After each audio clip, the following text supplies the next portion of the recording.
Welcome, everyone. Thanks for attending our webinar today. We're going to go over a full demo of Yurbi with a focus on the self-service components of the platform. I'm David Ferguson, so I'm the founder of 5,000 Fish, the company behind Yurbi. So really excited to have everyone here. If you do have any questions at all as we go through this demo, please put those in the chat window, and we're going to have a lot of time at the end to answer any specific questions or to go into any use cases that you may have, and I can demonstrate that as part of this webinar. For those who are brand new to Yurbi, we like to say that Yurbi combines the ease of self-service BI with the security and the power of enterprise BI tools. So there's a lot of tools out there that make it really easy to do things, but it opens up the data a little bit more than most companies are careful with or are comfortable with. And on the flip side, some products are so secure that you really need a technical degree in order to build the reports and make any use of it. Yurbi's right there in that sweet spot where we're designed for end users. We're designed for business users, and that's why we call it Yurbi, your business intelligence. So you're going to see today that I'm not going to write any SQL code. I'm not going to need to have any special knowledge of the database or programming in order to do the things that we're going to do today. So we have a really true self-service BI platform, but I'm also going to show you on the admin side how you've got a lot of security so that the IT department can feel really safe and secure that the data is being protected. Now, I'm going to skip through most of these slides because I want to get right into the demo, but just to summarize, I mean, what's the issue with traditional reporting? Well, it's too hard. I mean, that's generally the issue. And what happens typically is you go through a long deployment cycle, a long implementation cycle, a lot of high-paid consultants and technical engineers to set it up and maintain it and keep it running.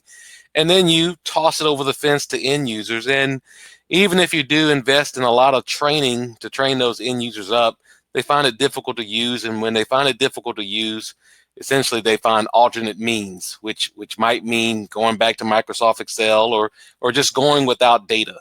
So that's sort of the problem that we want to solve with Yurbi, is to make it really easy for those business users, and really more than just your users. It could be your customers, your partners. We'll talk about that in a second.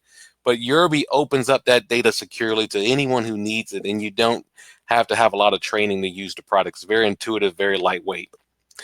Now, there's three main fits and use cases for Yurbi. One is the one we're going to focus on today, which is the ease of use. So that's going to really be the focus that we cover in this webinar. But as I mentioned, security is a very important component of Yurbi, and we won't go into too much from a security concept today, but I'll do another webinar in the near future where we really do a deep dive in on security. The other common use case, if you are a potential partner looking for a white label or branded BI solution, we do a lot with the embedded use case, and that's where you can actually embed the dashboards and reports that I'm going to show you in Yurbi within an existing software application and tightly integrate it so that it saves you a lot of time from having to build those features yourself. Again, we're going to focus on that ease of use case today, and I'm going to show you more of the self-service. But what you'll see when we get into Yurbi, and I'll touch on many of these, is where we're focused with our product is as really a complete stack, a complete BI stack. There's a lot of products on the marketplace that really dive deep into visualization. I mean, Tableau comes to mind, really amazing data visualizations. There's other products that really focus more on pixel perfect reports like Crystal reports. There's other products that focus on different aspects of BI. What we've built is a seamless platform from the ground up. It really gives you the broad spectrum of all the tools that you would need in your BI toolkit, from dashboards to a central repository to report building to scheduling, a full API, mobile access, and a whole lot of other things, as you can see on this one slide. So you'll get a sense of that as we start to go into the demo, and I think that's what we're going to do next. Last thing I'll just go over in terms of system requirements. One of the key things about Yurbi is it is on-premise delivered, meaning you download and install Yurbi on a server that you own and maintain and secure, and everything stays behind your firewall. We don't have to copy your data into the cloud. we as a vendor have no access to your information. Everything is protected in your network and in your data center. And that's really nice when it comes to if you are a partner looking to embed, you've already got your own infrastructure. If you are an internal business and you've got your own set of databases and applications, then Yurbi just falls right into your existing network. Now, if you are a smaller company or if you outsource everything and you don't have a server infrastructure, we actually can host Yurbi for you. I mean, it's 100% web-based, so we can do that, and we do that on certain use cases. But the key is, where is your data? And we'll talk about a little bit about that as we go through the demo. But generally, you're going to install Yurbi on a Windows server in your environment, connected directly to your data. All right, let's go ahead and take a look, and I'll walk you through the demo. And we're going to take a peek at all the aspects of Yurbi. I just switched over to my screen. If you're not seeing my screen, please type a message and let me know. But I'm going to go ahead and assume that you are now seeing my login screen. What I'm going to do is log in. Now, I'm logging into the latest version of Yurbi. If you were to download and do a trial, you'll work in this exact same environment that I'm going to show you today. So I'm going to go ahead and log in as the admin so we can click around quickly and see all the features. Now, one of the brand new things that we've rolled out, and I guess it's been out a couple months now, but when you first install Yurbi, you're going to be in what we call demo mode. You'll kind of see this little green text here called demo mode. What that means is, right out of the box, you have the ability to start to explore a set of canned reports and dashboards and data, so you can really get an idea of the power of Yurbi. This is before you even take the time to connect it to your data and start to build your own reports and dashboards. So it's a great learning environment. When you first log in, you're going to see this getting started dashboard. And if I scroll down here, you'll see that these are an 8-step process where you can click and learn more about the features of Yurbi and and how to navigate each. So for example, if I were to click on this, check out the library features, you'll see that that'll actually load a video where you can take a look at what you can do in the demo environment for that particular feature set. So definitely, if you have not taken a look at our demo mode, I'm going to show you today, and then you can also see this on your server as you do a Yurbi trial as well. Now, from a user perspective, as I mentioned, this is a dashboard. This is just a web page that's included on a Yurbi dashboard. But I'm going to go ahead and take a look at some of the other dashboards and show you some of the self-service BI features that are included with Yurbi and of course, in this demo mode. Let's take a look at this first. Well, first you'll notice that as a user, I have a set of favorite dashboards that I can come in here and click anytime I want.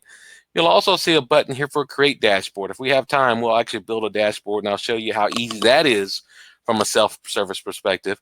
But a user can also search and find and discover dashboards in their public library or private library as well. I'm going to start by clicking on this sales pipeline dashboard.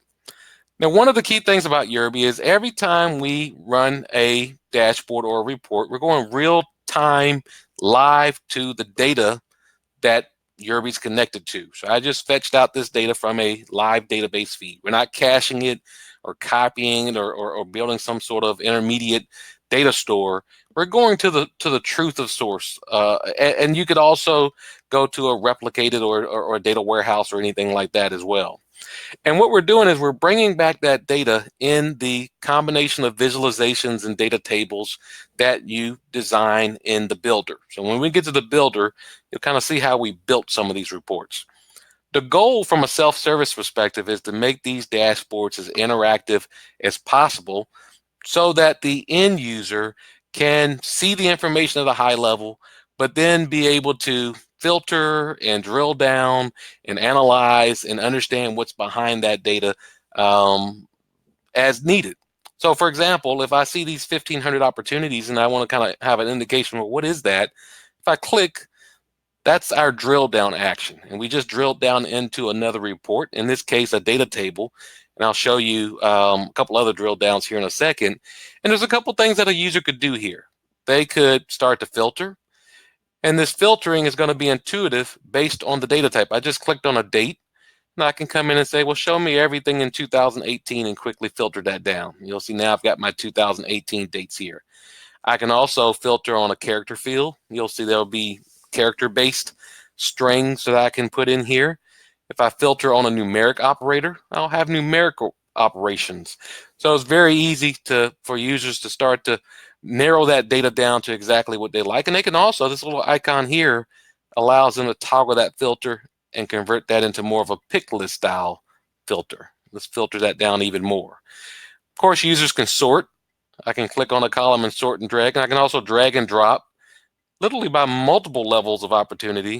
And I can start to analyze my data across a couple different dimensions like that. Let's go ahead and close that back and get our data set.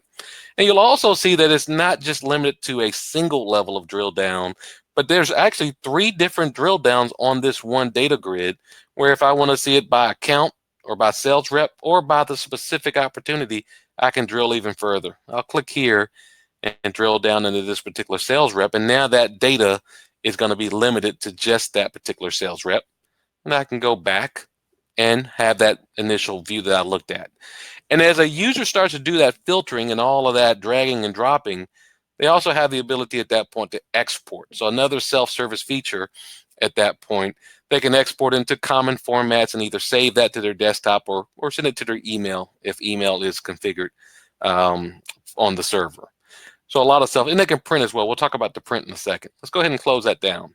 So that's one of the most common things, is to be able to just quickly go through and analyze data. Any of these can be a click down. I can click on win rate and get to a different look at that perhaps.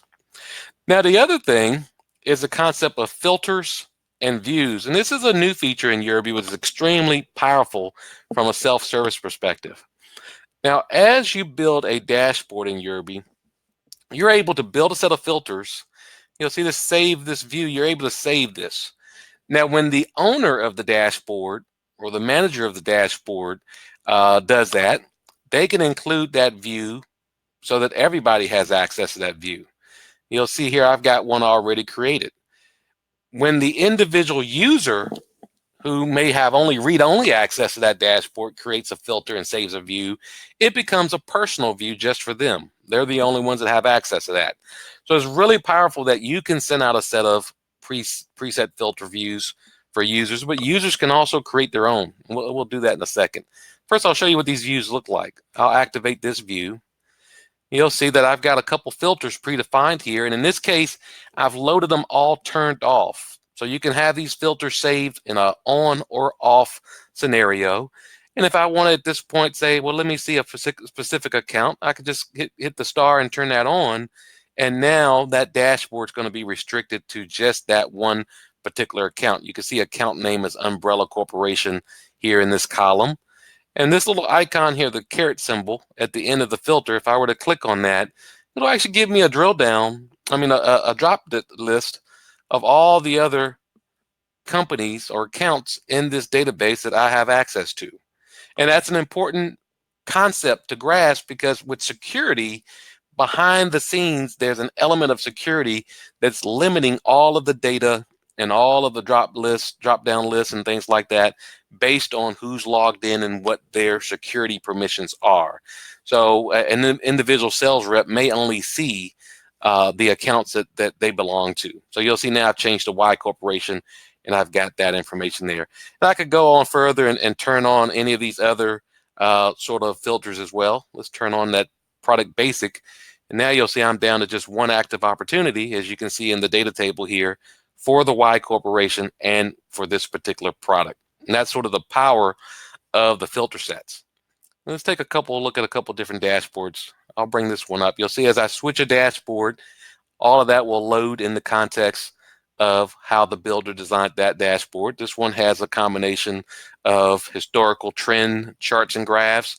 And I mentioned earlier that a drill down can really go to any type of report within Yurbi. If I click on this chart here, you'll see that it'll actually take me to another chart. So those drill downs could be very fancy. They're also very intelligent. If I had a filter set applied to this dashboard, when I click to do that drill down, all the filter information would also pass down into that drill down. And you don't have to do anything extra for that. That's some of the speed we'll talk about when we get to the builder. And again, I can click and drill down even further. Now, one other important aspect of the self-service nature of Yurbi, I'm going to click the magnifying glass and zoom in to this particular chart. One of the most common things that users want to do is personalize the visualization. The builder might have an intention and an idea behind a visualization, but everybody has a particular preference on titles and types of charts and things like that. And that's what this icon right here is for the user. It's the ability for them to go into our chart wizard and change it. Now, what they're doing as they do this, they're not changing it for anyone else in the organization. They're just changing it for this particular session that they're logged into, so that they could print or export it the way they want. So I'm going to click on the chart wizard. I'll click in chart, and let's just change this into a column chart as an example. Now I'm just going to accept all the defaults, but you'll notice I could change the titles. I can turn things on and off just to make one change. Let's put the legend on the bottom for this particular one. Now you'll see that without really making any code changes or anything like that, I've now got that chart with the legend at the bottom, and I've changed the output type.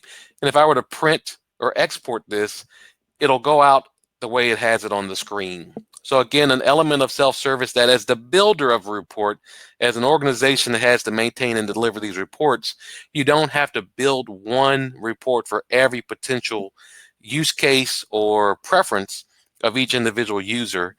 When you have self-service BI, each user has the ability to do that themselves. Also, another common thing is that users don't want the visualization.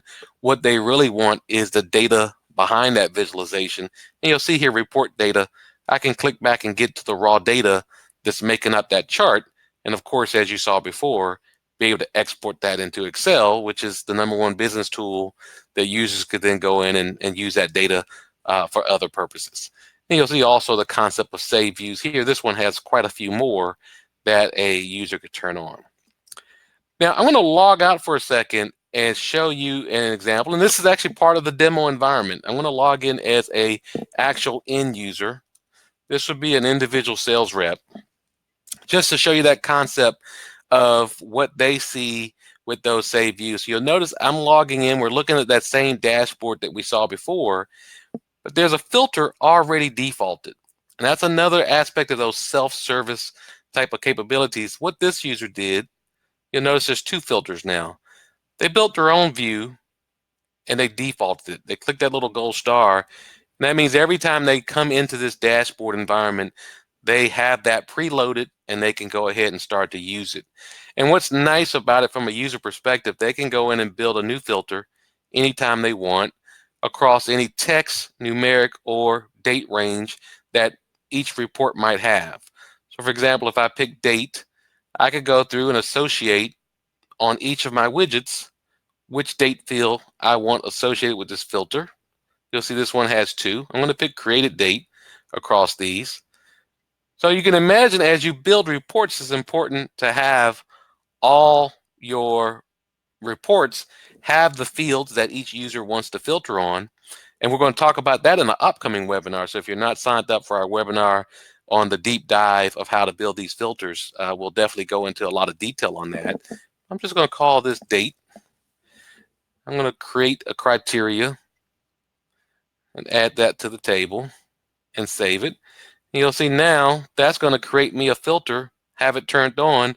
And by default, I saved it as today. But as you saw before, I could go in here and say, well, show me last quarter's information. And that will update at that point and show me what my opportunities from last quarter were and my win rate and things like that. Again, you'll notice I'm logged in as a specific person and all I can see is myself, Zane Levy in this case. So that's just a quick example. And if this was a filter that this particular user wanted to reuse, they could just save it. If I do that, they can overwrite their existing filter or they can save as a new filter. And again, this gets stored in their personal preference. Again, that concept of your business intelligence. Now, while I'm logged into this user, I'll show you the one other thing that a read-only user can do within Yurbi from a self-service perspective. That's going to be access to the library. So let's click to the library. And you'll see there's 3 libraries actually. There's a favorite section. This is where all your, maybe if you've bookmarked or favorited some dashboards or reports, they'll show up. So that's sort of like a bookmark system. There's the public library, and that's what has been shared with you from a report folder and reports scenario. This particular user only has sales operation reports and a couple reports within here. When I log back in as that admin, you'll see a lot more things in the library. And then every user also has their own private library. What would that private library be used for? From a self-service BI perspective, as they build their own dashboards, as an example, they can store those in their own personal library space. If they were a builder, they could store any reports that they build in their own private library space. So you have the option, you can make a folder in the public space, something that they could write to. But if you don't want them writing and cluttering up your public library space, then you can always have them just store their things in their own private space. Everybody has their private space. Now, in this self-service library environment, they could do a couple things. They could just come in quickly and click on the title of a report and run that. So that's a very easy and fast operation to do.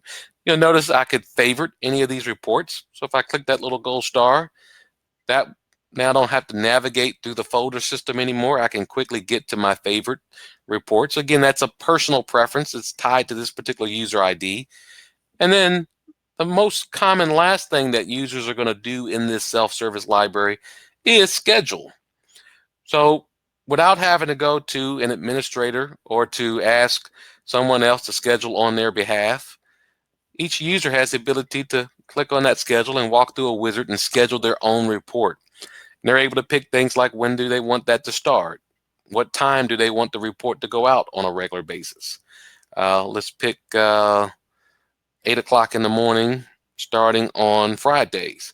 And then maybe I don't want this report daily. Maybe I want it every Friday. So I can change it to weekly, or you'll see the other options here that I could pick. If I do pick daily, maybe I don't want it on Wednesday. So there's a lot of flexibility from this self-service scheduling facility. If I hit next, one of the more powerful things is that I can schedule this for myself, but I can also schedule it for my team. So I can bring in other members of my team that have permission to this report. Security is involved in that. So each user will still only get the data that they're allowed to see. And they could set up their email subject and body and pick their output type. Now this was a data table, so I have a couple options here: Excel, PDF, CSV, HTML. If it was a dashboard or a visualization, you would go out as an image file. And then lastly, I get to take a preview of that report. And if I save this, that report's going to be scheduled. And under my profile here, you'll see a My Schedule area where this particular user can manage it, edit it, delete it. Or if they do have more than one report that they want to get in a package, like a Friday package, they can schedule multiple reports as what we call a schedule group. So there's a lot of so that's the reason we don't call our read-only users read-only, we call them agents, is because of the self-service BI nature of the product. They can do so much than just view reports. Now, I mentioned that they could build dashboards. Let's take a quick look at that. And you'll see that that's a pretty simple process as well. Now, this is a read-only user, but I have the ability to create that dashboard. I'll create a dashboard, and I'll just call it example. You'll notice that if this was going to go on a monitor where I wanted to have it refresh automatically, I could set that. We're going to leave that to the default 0 to non-refresh. Now again, I don't have permission to write to any of my public library folders, but I do have that private library. And what I could do is create whatever kind of folder structure that I want there, as well as subfolders, and be able to save any of my dashboards right there in that private library. Now, of course, no one will be able to see this dashboard but me. If I did want to share it and collaborate with my team, I would need a place in that public library to save it to or copy it to. But you'll notice that I've got my dashboard here, and right out of the box, it's just a blank slate. And it says create widgets. And that's really all you have to do, is just add the reports and widgets to the dashboard that you want. Now you're going to be limited to the reports that you have access to in the library. So I'll just give this a quick report name. You'll see that I can bring in Yurbi reports. I could also bring in other types of content. We won't cover that in this condensed webinar, but there's a lot of other things I could do on this dashboard. Just to add a quick report, I'll go to the library. Let's pick that report that we put in our favorites folder, and we'll get a preview of it. And I'll hit save, and what Yurbi will do is put that in the first available spot. But as the owner of this dashboard, and from a self-service perspective, I now have the ability to edit it and delete it and do all the things from a ownership of this dashboard perspective, including resize it. So I might want to resize this dashboard report, I should say, and rearrange it on the dashboard to where I want it to be.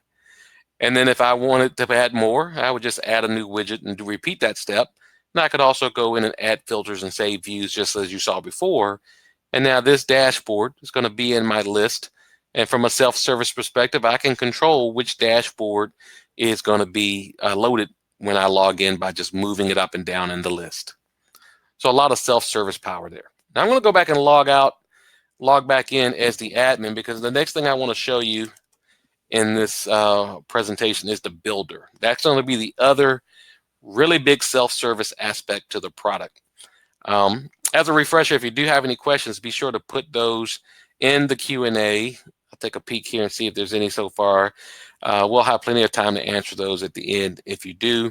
We can also take a look at any of the use cases that you might have in mind. All right, so I'm back in the admin section. And now what we're going to do is take a look at the builder. We've looked at the dashboard section from a self-service perspective. We've taken a look at the library. Now you'll notice I did promise to show you the library logged in as admin. You'll see a lot more folders here. I've got folders under sales operations that particular rep couldn't see. I've got entirely different types of reports that particular rep couldn't see. So each of these folders have permissions as well. And you can control who sees what in terms of those folder operations. And also, as a builder of these reports, you'll see that my action menu has a lot more beyond just the run and the schedule and the share. I can edit, I can move, I can delete, because I have permission to do those things. Now, one of the nice things about Yurbi from a self-service perspective is if you already have reports that are somewhat similar to the one that you're looking to create, you don't have to start from scratch in the builder. You can find that report and edit it, and it'll take everything that was done to construct that report and bring it right into the builder so that you can make quick modifications to it. And we're going to build one from scratch, but I did want to show you that there is that nice template approach to building reports that you have available. And as I go to save this report, you'll notice that it gives me the option to overwrite the existing report, which typically you wouldn't want to do, but you can save it as a new report. So it has intelligence built in to know if you're building this off of an already existing report. What I'm going to do is just click on the builder again. We're going to start from scratch and show you the real self-service nature of Yurbi, that your users do not have to have any sort of technical expertise or knowledge or direct access of your database. And the way we do that, we have this concept called an app and a report type. So you'll see the very first step is you haven't selected the app and report type, select them now. I can press this green button, it'll pop up that drop down, or I can always just click right here and it'll do the same thing. So a couple easy ways to start the process.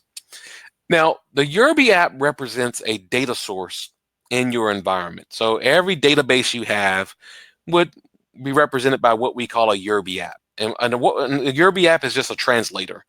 It translates the raw data that's in that database into user understandable information. Now, this particular, as the admin, I've got 4 different Yurbi apps that I have access to. I have the pipeline app, sales data, service desk, and Yurbi V10. In fact, what I'm going to do is log out and log in. And this is, again, is part of the demo environment that you can work with as well. But I have a username called Builder. You'll see that what a true builder would have access to is just the Builder tab, none of the architect or anything like that. If I go to this builder, they only have that one app.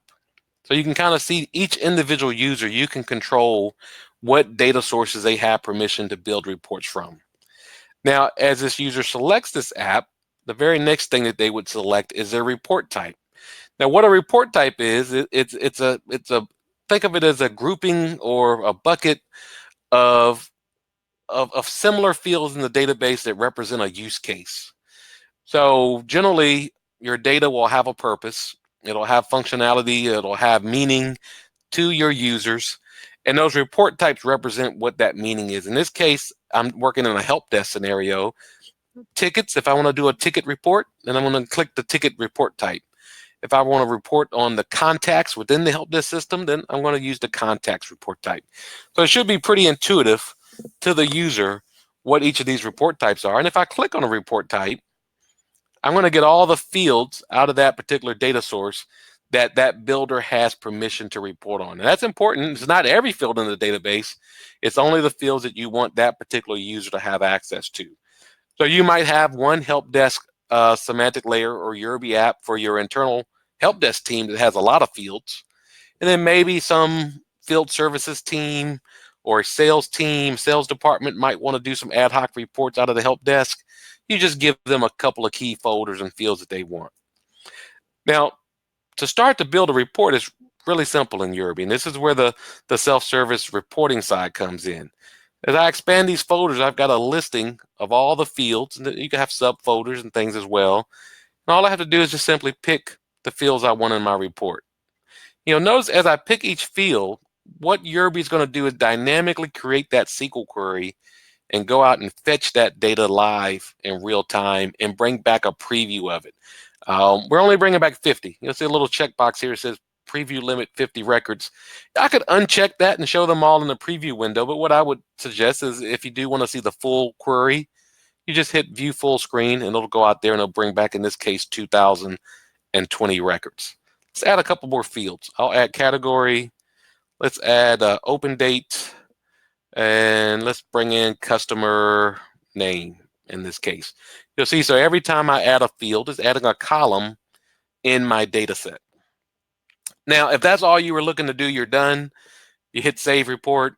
You'll notice that it'll give me the dialog at this point to save a brand new report. Now, I'll go ahead and save it. Let's call this detailed ticket info. Give it an example description and make it available to a specific group. And again, as you saw, I could save it in my private library, or I could start to make a folder in my private library or save it in my public library. I'll make a folder in my private library and save that. So now I've got that saved. I could walk away, come back later, edit it, and do some other things, or start to build other reports on this. But the real power of the builder is not just to be able to build a data set, but to turn that into meaningful information, to turn it into visualizations, and do those sorts of things. So I'm going to show you how to do a little bit more than just build a data set. Now, if one of the easiest things to do in Yurbi, you don't have to really worry about setting up any formulas or anything like that, is to pop under visualizations and go to our advanced pivot grid. This is similar to like an Excel pivot table or crosstabs. If I click that, I could take things, maybe I want to look at this by priority and category, and I want to count up my ticket numbers, and you'll see that I just created a really quick pivot grid showing me by that and that. I can also come in here and say, well, maybe I don't want to count up. You can see I've got other mathematical functions here. This is a very simple way without hardly anything but dragging and dropping to be able to build a quick pivot table. In fact, if I want to look at this by category and customer name, I can drag customer name there, and you'll see I'll get a little expansion and see which customers have tickets open by that particular field. Let's go ahead and hit next. You'll see I can make this a drill down. We won't focus on drill downs today. We'll do another webinar on that. But if I go view full screen on this, you'll see the full, now I've got all my ticket statuses, ticket priorities in this case, and how many tickets I have by categories. And of course, I can come in here and sort these as well. You can kind of see pretty easy sort of way. So that's very simple to make. Now, once I've got that visualization turned on, I can just go back to my grid, and I've got my data set back, and we could do something else. Let's start to add some criteria and formulas. Again, one of the common things you have in a data set is you want to restrict it. You want to do operations on it. Let's say, for example, I don't want all my categories. I only want certain categories. Well, in my category field, if I click on options, I can go and add criteria. And there's a very logical criteria builder within Yurbi where I could do a couple different things. I could say equal, and hard code and pick a specific. Maybe I only care about email. Let's go ahead and add that to the table. Now you'll see that I've just got my 2 email tickets. Let's go back and edit that, and I'll show you some other features.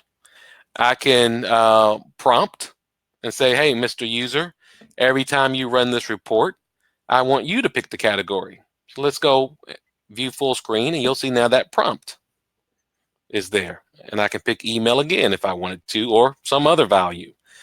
So you've got that capability.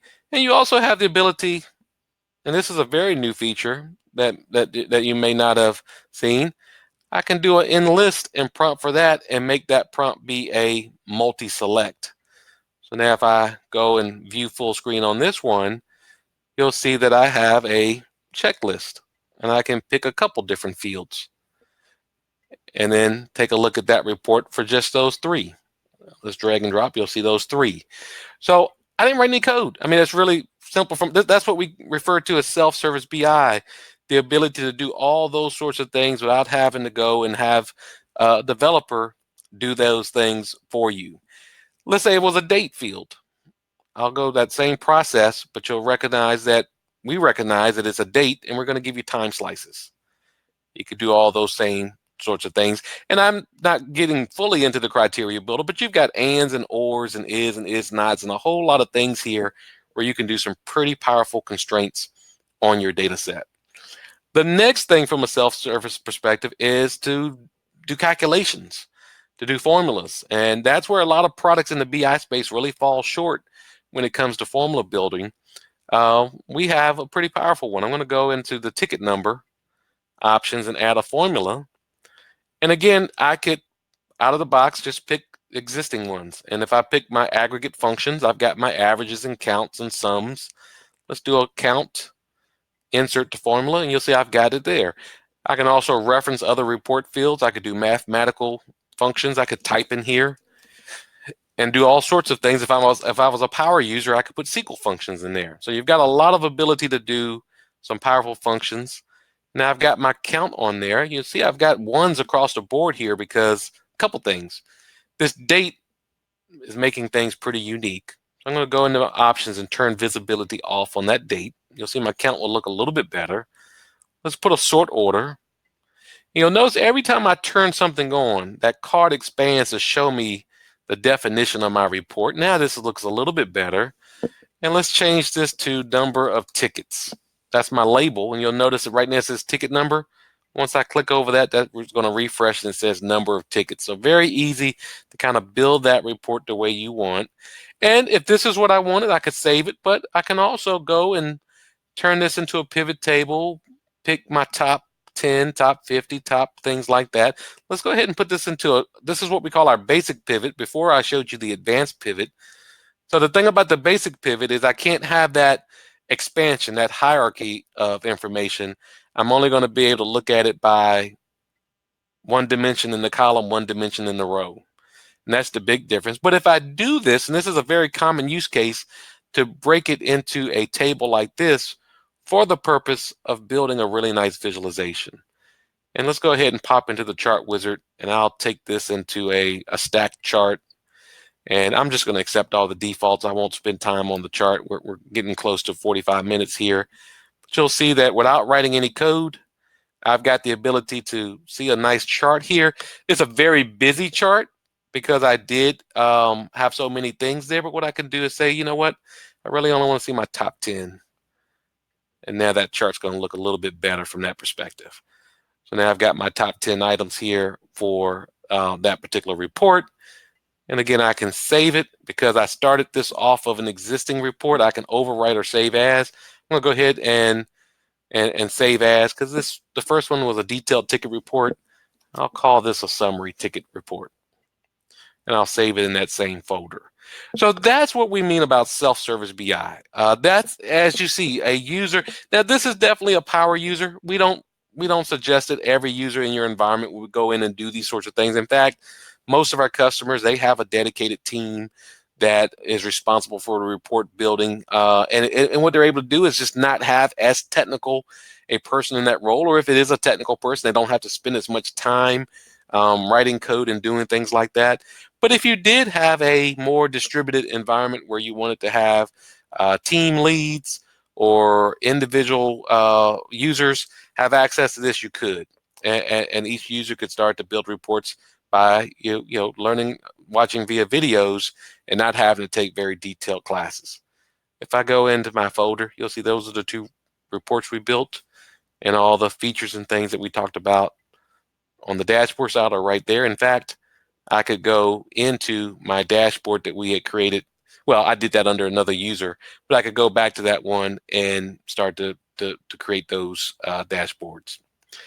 Now, I want to log back in as admin. I want to show you one last thing that's part of this. If you do have any questions, please go ahead and insert those now. We're almost coming up to the conclusion of the webinar.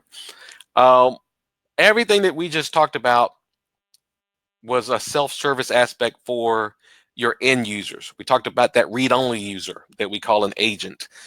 We just covered the builder, which is the user who's going to create all the reports and probably manage the library and things like that. Now I want to shift gears a little bit and talk about the administration and the admin features of the product, because we make those as intuitive and easy as we make more of the user-facing things. And that's a big differentiator with Yurbi than other products, is that savings that you get in the operations and maintenance side of the house. You don't have to be a heavy IT person to be able to do things like create user accounts and connect to data sources and things like that. So I'm going to walk you through that. Now, before I do that, I'm going to show you, remember I talked about we were in demo mode? One of the restrictions in demo mode, let's pop into admin. One of the restrictions in demo mode is you can't add your own databases. Of course, it's demo data. We don't want you to use this for your own production environment. So what I'm going to do is switch this into production mode. How I'm going to do that, I'm going to click on the demo mode here. It's going to take me to my content management section under admin. And you'll see this red button, switch to your own custom Yurbi database. I'm going to go ahead and do that. I'm going to show you more of the admin and the architect under a production mode database, and you'll see it'll pop me out. I want to log back in as admin, but what you'll notice is all that demo environment's going to be gone. I'm now actually on my production system. I've got a production database here. I don't have demo mode here. And now if I go to my admin and look at app databases, I can now register a new app. So very powerful. Anytime I want to switch back to demo mode and check out things there, I can easily just go back to admin and content. You'll see a button to switch back to the sample database, but keep in mind, if you do have users leveraging the system, everybody's back in demo mode, and those user accounts, of course, wouldn't exist in demo mode, so they'll get messages about bad password and things like that. So that generally is something that you only want to do really before you're in production. As you're building reports in production, you might want to go back and forth and look at the examples that we give you in the demo environment. Now, the very first thing you do when you start to set up Yurbi is you connect to your own data. Just click Register New App. And we have a couple out-of-the-box apps. I won't spend too much time on those. The majority of your use cases, you're going to be using what we call an AnyDB or any database app. And that's where you're going to connect to any of your SQL, Oracle, any ODBC compliant databases. We also allow you to import data out of Excel and CSV. Now, I've got a couple of databases here to show you as example. You'll see here, I've got this one connected up to a Microsoft SQL server. And out of the box, we're going to support SQL and Oracle and MySQL and PostgreSQL and anything else ODBC. So that's going to cover really all your Azure, your AWS, Amazon databases, Redshift, RD2, all of those. We also have database platform, a couple of extras in here, because there are some formulas that we support for these database platforms that are a little bit different than others. Now, let's take a look at just one more example here.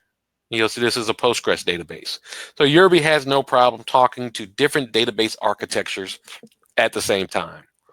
Once you're connected to your database, the next thing you do is go under the architect. And the architect is where you build that semantic layer to allow you to do the types of reporting that you saw before. So for example, if I were to take a look at this particular This is Excel data that was loaded in. And I've got a report type.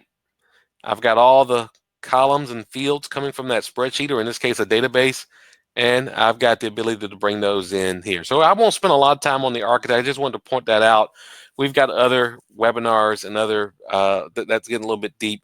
This is a feature that is not for your end users. This would be your IT team, or you could leverage our support team and our professional services organization to help you build your Yurbi app or your semantic layer. It's a really important piece because it's the key piece that ties into security and everything that we do. So we do want to make sure you get it right. But this is the technical piece, and this is where that admin or that IT person, designates which fields you have permission to report on underneath that builder. Take a couple of looks at a couple other things under the admin, and then we'll wrap up this webinar. Permissions, very easy to provision users. Now, I didn't mention it at the beginning, but you could do all this stuff manually. There's also an API. You could script it through the API. You can script it at the database levels. There's a lot of ways to automate if you're doing a lot of user provisioning. If you're embedding it into your application, of course, you'll want to integrate with the API and set up user provisioning automatically, and as well as set up security and those sorts of things. But it's a pretty simple process. Just name, login, their email. You'll notice that we support multiple languages, if that's relevant to you, multiple time zones. We also support Windows authentication or a PIN. The PIN is wonderful when you're sharing this outside your organization to customers and partners and things like that. There's a group. So you'll see that on this particular production instance, I don't have a lot of groups, but you can define a group per department, a group per customer, a group per partner, and then you can apply security constraints across what they can see and do based on the group that they're assigned to. And then the last thing, let's show the app assignment. This would be what apps that they have permission to communicate with and what their role is within that app. The agent, as we mentioned before, is view only. That means they can only see reports that have been built by other people, and they can run those reports. Excuse me. And the builder, of course, has access to build. And what's nice, excuse me, what's nice about this concept is you can start to share with one person access to multiple databases in your environment and give them only the permissions they need to have on each individual data source. Let's go back to the admin. And the last thing I want to point out is the audit. Now you'll see there's a lot of other things here: phrase manager, data security, licenses, mail settings. It's all pretty well laid out and intuitive for the administrator. But this audit is something that's a little bit unique. And we're able to do this because we are built from the ground up as a seamless platform. We haven't kind of integrated and acquired other tools over the years to put Yurbi together. And in the process of doing that, we're able to audit everything that's taking place in the platform. Not just, of course, the logins. A lot of products can tell you who's logging in and who's logging out. But more importantly, what people are doing when they're inside that platform. What reports are being created, modified, deleted. Who's running reports? So that's important to know if users are adopting and using the platform. But it's also important to know if the report is useful. Because if it's not useful, you should go ahead and archive and get it out of the library and not clutter that up to make it harder for people to find more relevant reports. Also, if they're exporting or printing your data. So a lot of information there. I can scroll down and have got other user management, group management, even if I'm uploading new Excel data. We're tracking all of that. And this goes inside of the Yurbi database where we have a set of audit tables, and you can kind of see retention, how long out of the box we keep those values, 120 days. And you have the ability to set that. You do want to make sure you watch your database growth as that, and make sure you have enough hard drive space for the amount of retention that you want. But all this information is stored within Yurbi, and if I go back to my builder, there's a little Yurbi app called Yurbi V10, and that's an app built on the Yurbi audit tables themselves. And you'll see the report types, every aspect of Yurbi: contacts, reports, applications, dashboard, security, report audit. Everything is listed out right here. And if I wanted to kind of get an idea of what reports were being run, I could come in here and bring in a report name. Let's bring in a couple fields here. Let's bring in the user that's running those reports. And let's sort so we can see some information there. You can kind of see now I'm starting to build out a report on what reports were run by who. And I've got things like timestamp, and I can know when they were run. And just like you saw before, I can go in and add criteria and do all those things and say, show me all the reports that were run today. And you'll see the ones that we did today. And there's just a couple of them. Remember, I was on the demo database before, so I've actually only run that one dashboard. So we haven't run a lot of reports in this production environment. I'm going to go ahead and switch back to the demo mode because that's typically where I like to be when I'm starting out. But that's the self-service nature of Yurbi. And if there's any questions at all, please go ahead and enter those now. As I mentioned, everybody's going to get a copy of this recording. And you can definitely go out to Yurbi.com and start a trial and be able to download this, install it, and get access to that demo environment to play around just as I did. Just go to resources. The very first thing at the top of the menu will be start a trial. If you fill that out, put your email in, we'll email you the links to get started and send you a video on how to do it, or you can always access our team. We'll be happy to help you with it. Excellent. All right. I don't see any questions, so I'm going to assume that everybody had their questions answered during the presentation, which is great. We're right up against the hour, which is excellent. So in case you do have a question later after you see the recording, or if you're looking at this after the fact of this webinar and you have a question, don't hesitate to contact us at support@yurbi.com. We'll be happy to answer any questions and get you started and answer any specific use cases you have. And with that, I'm going to go ahead and wrap this up. Thanks for your attendance and your attention, and thanks for taking a look at Yurbi. And we hope to see you on our next webinar.